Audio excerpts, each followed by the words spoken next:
Okay, so moving on in our agenda, we want to just take a moment now to address the social emotional learning skills that are its own strand in the math curriculum.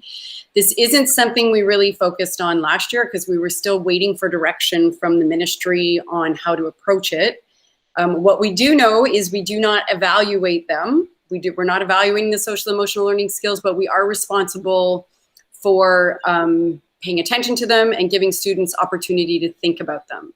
So as Lene pointed out, in each of our topics, we're having a focus, and we are well aware that all of these social emotional learning skills overlap with one another, but it might be helpful as a teacher that if you knew, okay, for this topic, I'm going to focus on this. Of course, you're going to see demonstrations of the other skills, but if you make one your focus, then you can build more of that into your instruction around what you would like students to do and how you would like, and kind of tracking where you feel their level of understanding what those social emotional learning skills are.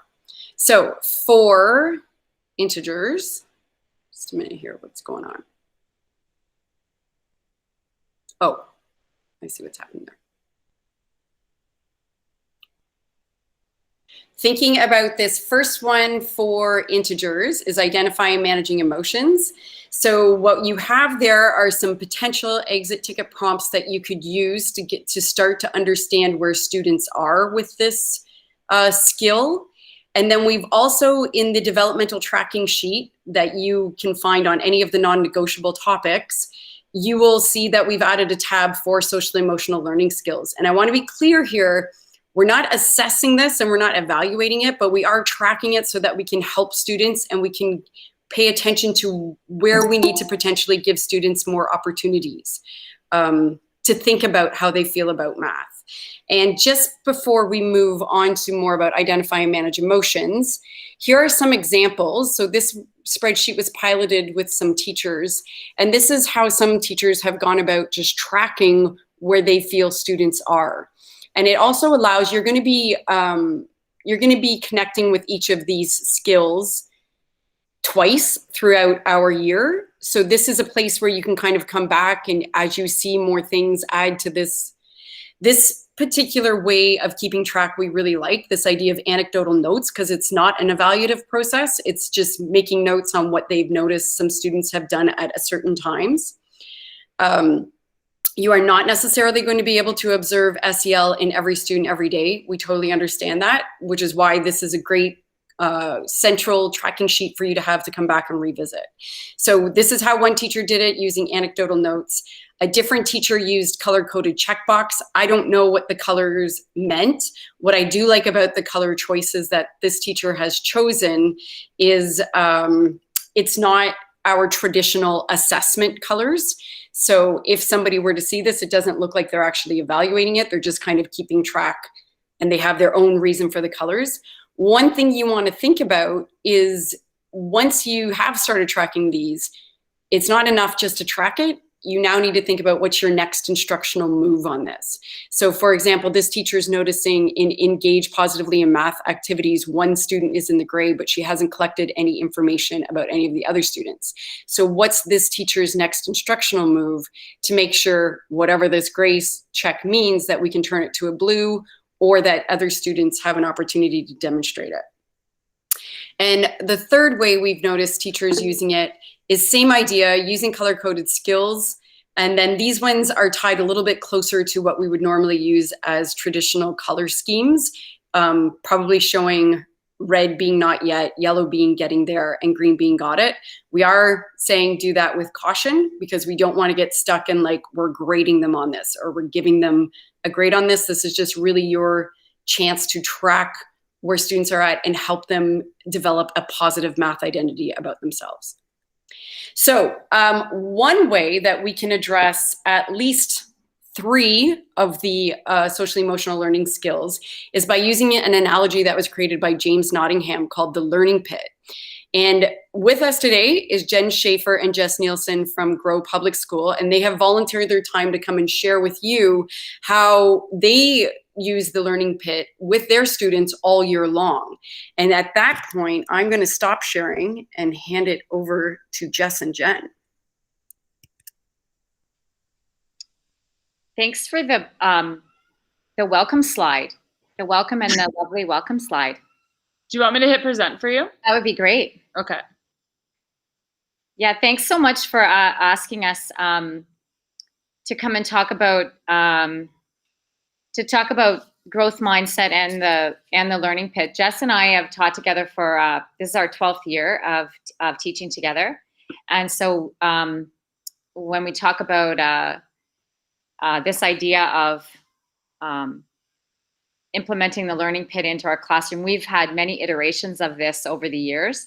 It's kind of exciting to see that more and more teachers. I see this all over Twitter recently, that a lot of teachers are really, it's not particularly new, but are starting to really use this as part of building their math community. And so we have a few things, a few ideas, or a few maybe cautions, or a few just I guess they're sort of non-negotiables. Like that's the term you use, Rhonda. So we just have a few sort of food for thought, a little bit of food for thought when it comes to the learning pit, and maybe a few takeaways. So here's growth mindset, grit, and the learning pit. So just a couple of things that when we start to think about giving this analogy to kids, we do a little bit of front loading before we actually slap a learning pit up on the wall or prepare any kind of slideshow to sort of get them in that mindset of talking about it. So there's a couple of sort of non-negotiables that we attach to it. So the first thing when introducing kids to this idea of the learning pit or this idea of struggle is they must be included in it. It isn't really going to attach or mean anything to them if it's given to them, or if it just arrives suddenly on the wall of the classroom and they don't own it. So it really means more if they're included and they have opportunities to consider the research about why and the self-reflection. And Rhonda talked about that. That self-reflection piece is really vital to it meaning something. The second thing is that they have to believe in it. And to create believers, we must believe in it, like as educators. So sometimes, it's the latest thing in education. Oh, everyone's doing a learning pit. Oh, I got to make a learning pit. Okay, everyone's, doing it. So I guess I'll do it. But if you don't really believe if you don't really believe in the research behind it or the brain science behind it, then it's not going to transfer to students believing in it. And that's vital. Kids see through that in seconds. They see it. And the third thing is that it can't just be a lesson that's given in September and, oh, we did the learning pit. Yeah, we did that. And then they never really revisit it again. And they don't have a chance to interact with it. It has to be something that they go and touch and write on and make a mess of. And it doesn't have to be pretty. We'll show you the one that hangs in that we just started. It's very early, and it's already pretty ugly. Like, it doesn't have to look good because it belongs to students. So those are kind of those three sort of non-negotiables when creating it. It shouldn't look good. And then just as an aside, there's some alternative metaphors. Like, some students, if they're sick of the learning pit, like if they've seen it in their classroom for 4 or 5 years in a row, they're like, yeah, whatever. I've been in the learning pit and I can't get out of the damn thing. Then there's some other alternatives that, have the same idea, the same analogy, maybe, repackaged. So those are just some food for thought that way. So we're loading. That slide doesn't want to, hold on. There we go. All right. So just like Rhonda was saying about the having kids really think about how they feel about math, and these are any ideas that we've ever used are not ever our own. We've taken them and borrowed them or stolen them from somebody else. I think this might be a Rhonda Hewer. Idea that we've stolen and repackaged. So early on is, right away at the very beginning of the year, we did a few hard tasks, and then, asked kids to, just think about what's math is like. We talked about some similes. We gave them we did a little language lesson on similes and metaphors, and then here's what they came up with. So you can see, one kid said math is like stupid, erased everything they wrote and said math is stupid. Math is like onions. When you see a new problem, it makes you cry. And so we give them a chance to, honor every single horrible thought they have about it. Most of them hanging there are pretty negative, and by 7 and 8, a lot of kids have that same sort of idea about what math is like for them. And so we give lots of opportunity for them to do that. We've seen another strategy about, dear math, writing a letter to math. Dear math, this is how I feel about you, blah, blah, blah. We haven't done that one yet, but we might come back over time and revisit this idea over and over again. There was another Rhonda Hewer strategy we've used many times, where students graph their feelings about math on a large graph they make either outside on the tarmac or in the classroom, where they graph on one axis my love of math and my willingness to get better at math, and then they plot themselves on that. We didn't do that one this year, Rhonda, but I love that, and it's very, very visual, and it everybody can see where everybody else stands, and it just gives everybody a chance to talk about how they feel about it. So that's vital. We haven't even showed them the learning pit. They're just, how do you feel about it? And then, of course, there's the hard tasks. And so we spent the first couple of weeks developing this little bit of a struggle situation. So we used the stand-up whiteboards, giving, each day a partner problem, getting used to those stand-up whiteboard routines where they were working on both collaboration and then a struggle with math. So this is just one example. We gave this chicken McNugget problem. This was the one that really did push kids into the pit. But the idea is, we want to create a situation where the struggle is the norm, so that they understand that the math class, it's a norm, and that's a good thing. That's okay. Even though, math might be like onions, the struggle is the norm. That's the situation we want to create in here. We want to celebrate the mistakes of it. We want to reassure it. We want to give voice to it, all those feelings you have about it. Ask students to lean into it, the struggle, to name it and never rescue it.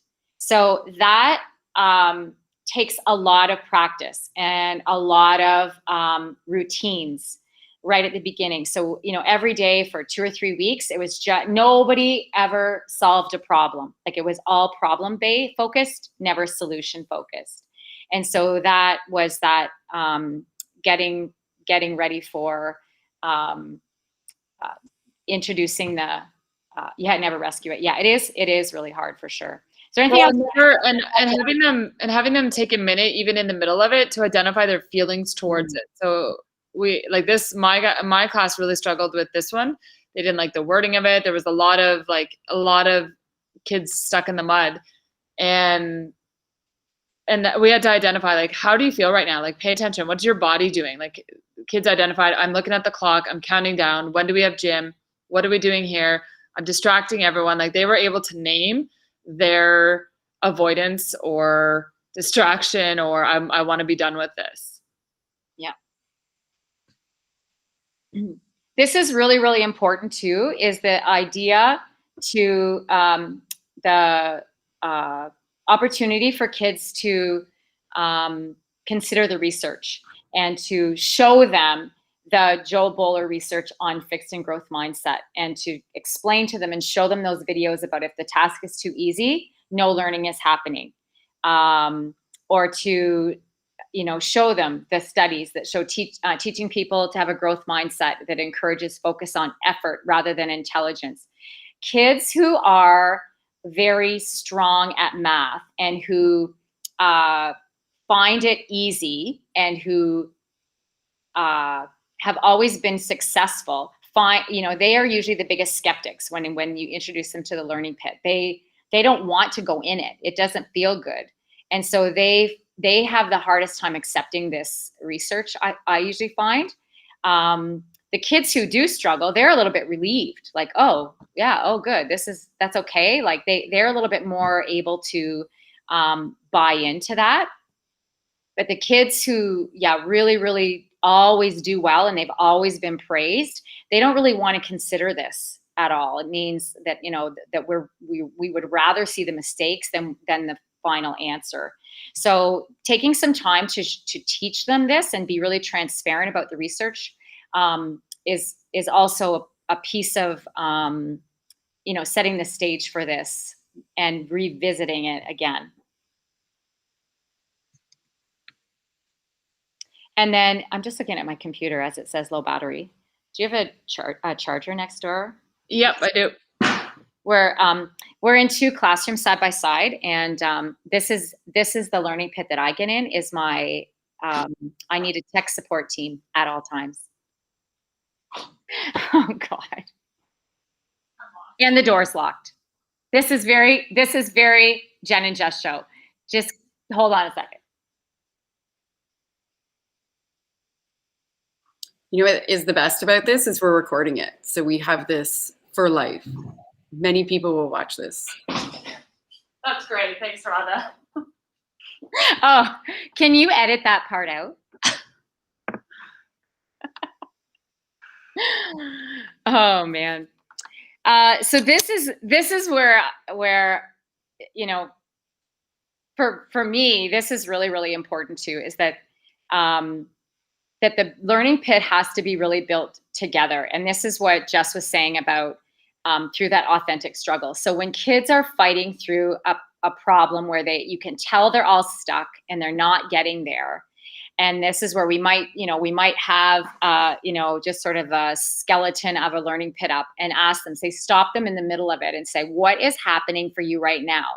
Like, how are you feeling? Like right this minute, get some sticky notes out or write on your whiteboard. Like what are you feeling? And you get the real, authentic, raw, emotion of it. And you get sort of the hatred or the giving up. You get that. And that's what you want to capture and have them document. And that's, I think, what you were trying to document in those anecdotal notes. And that it becomes very easy to see when they put that up on the wall, just how hard the struggle is. And then we want to routinely emphasize that the mistakes, the effort, and the frustration is okay, and that's good, and that we're not going to reach in and grab you out of there, but that it's where we want you to be. That's where the learning is. And if you go back to that Joe Bowler video, like that's if your brain's nice and red and hot, that means you're learning. If you're just jumping over it, no learning's happening. So we want to keep demonstrating that, keep showing them that, keep walking over, touching it, have them go over and write on it, interact with it. And that makes it really meaningful. And the kids start to learn each other too as learners. Like if, they start to have some empathy towards each other too. Like, oh, you're struggling with this. Okay. And you end up seeing a really great community form, and they try to help each other. Like, well, why don't you steal an idea? Or why don't you, like read the room here? What's happening? Like, look at the whiteboard. So they do start to help each other out too, which helps build that community in math. The other thing is that kids will not be believers of this if our assessment practices don't line up with those other mindset messages. Like they can see through this so quickly if we're saying on one hand that we're valuing effort and that the struggle is what's helping grow the learning, and then on the other hand we're giving assessment that is all about honoring achievement. Those two things aren't lining up, and so kids see that. So we have to be prepared to match the assessment with the mindset messages. And so again, if students are reflecting on how they're feeling about the math, then they can be responsible for reflecting about the math itself. Like how did you feel about that task today? Like how do you feel about, do you think you've got it? Do you think you're accomplishing it? Do you think you're beginning? They can be responsible for some of that assessment as well, which is, more meaningful than the assessment that we're going to slap with a grade on it at the same time. So I think those things also have to line up, or kids will not believe that this, is, that this matters, or that it's true. It has to be more than wallpaper on the wall. So this is a picture. It's really in rough shape here. It's just kind of in pencil yet. This is a picture of the learning pit that's in Jess's room. And it's got some sticky notes on it from the middle of a tough problem. A lot of kids are deep in the quicksand there. I can't even see exactly what they're all, what they're all saying. A lot of I want to quit. I don't understand. This is confusing. And then over time, we talk about and develop together what are the strategies that would help you get out of there or get closer, because some kids will never really get out of the pit. Like they might not ever get themselves to be happy on the top of the other side.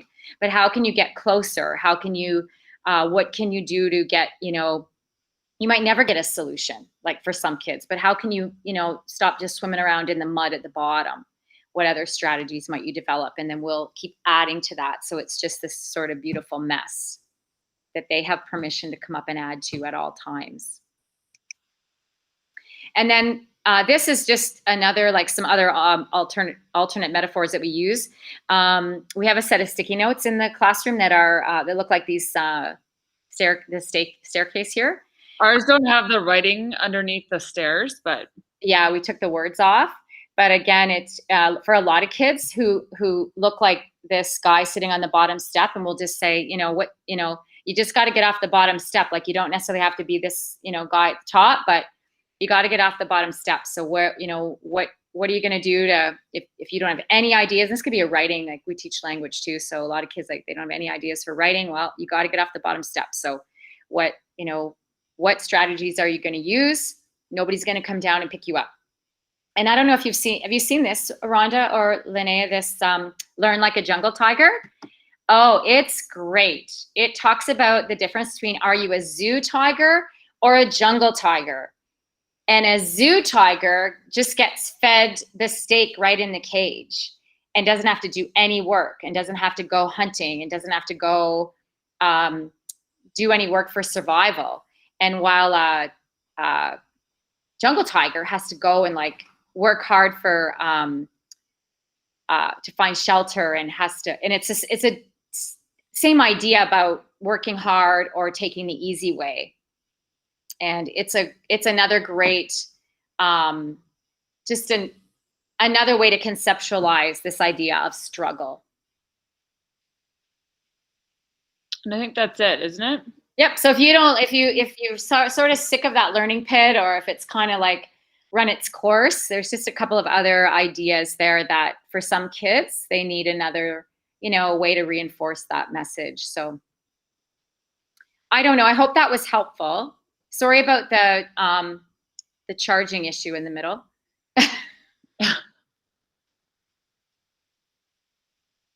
That was super helpful. And it's always so great to see what it looks like in a classroom in real time. So like you sharing with us what those anchor charts are looking like right now is fantastic. And I think you've given us lots of tools and strategies, and I hope you'll come back and visit again and tell us how it's going throughout the school year as well, because it'd be really great for us to see the progression of it throughout the school year. Because one thing that we also promote is it's not something, it was in our building community, and we might not see the learning pit built into the lessons within the long range plans, but that doesn't mean that you shouldn't be continuing to talk about it with your students and make it, or whatever analogy you use, make it part of the learning that's happening all year long. Yeah. So thank you very much for joining us today. That was awesome. Yes, Can we get a copy of that slide deck, and I'll add it to this slide deck so other people have access to some of that stuff? For sure. Perfect. For sure. So just moving on, if you didn't get a chance to do the first week of building community, on day 3, there is, I mean, Jen and Jess gave a much better detailed version of how you could go about introducing this to your students, but there is a layout in day 3 on both grade 7 and grade 8 long range plans for how you could start to introduce this concept of a learning pit with your students.